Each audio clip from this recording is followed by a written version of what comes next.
কুড়িগ্রামের নাগেশ্বরী উপজেলায় সদ্য যোগদানকৃত উপজেলা নির্বাহী কর্মকর্তা শারমিন জাহান লুনার সঙ্গে স্থানীয় সাংবাদিক, বিভিন্ন রাজনৈতিক ব্যক্তি ও বিভিন্ন সরকারি দপ্তরের কর্মকর্তাদের সাথে মত বিনিময় সভা অনুষ্ঠিত হয়েছে। কুড়িগ্রামের নাগেশ্বরী থেকে রফিকুল ইসলামের প্রতিবেদনে বিস্তারিত। সোমবার দুপুর 12টায় উপজেলা পরিষদ সভাকক্ষে এ সভা অনুষ্ঠিত হয়। অনুষ্ঠানটি সঞ্চালনা করেন সহকারী কমিশনার ভূমি বদরুজ্জামান।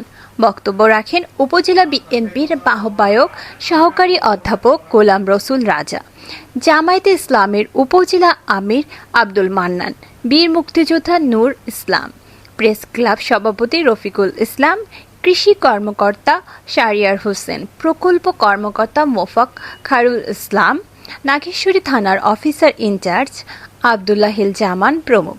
বক্তারা নবাগত নির্বাহী কর্মকর্তা শারমিন জাহান লুনাকে স্বাগত জানান এবং ন্যায়সঙ্গত কাজে সহযোগিতা করার কথা বলেন। সভায় নবাগত ইউএনও শারমিন জাহান লুনাকে বলেন, ঐতিহ্যের গাথা নাগেশ্বরী উপজেলা দুধকুমার, গঙ্গাধর, ব্রহ্মপুত্র নদ নদী বেষ্টিত। সীমান্ত ঘেঁষা ও কৃষিতে ভরপুর ধান, পাট, পেঁয়াজ, হস্তশিল্প, নকশিকাঁথা, বাঁশ ও বেতের গাঁথুনি ঐতিহ্যের প্রতিচ্ছবি বহন করে। এটি সীমান্তবর্তী উপজেলা হওয়ায় এর নিজস্ব সাংস্কৃতিক ও বাণিজ্যিক গুরুত্ব রয়েছে।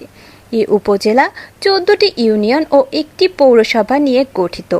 আর ইতিহাস ও ঐতিহ্যের কথা উল্লেখ করে উপজেলার সার্বিক উন্নয়নে গণমাধ্যমের সহযোগিতা কামনা করেন।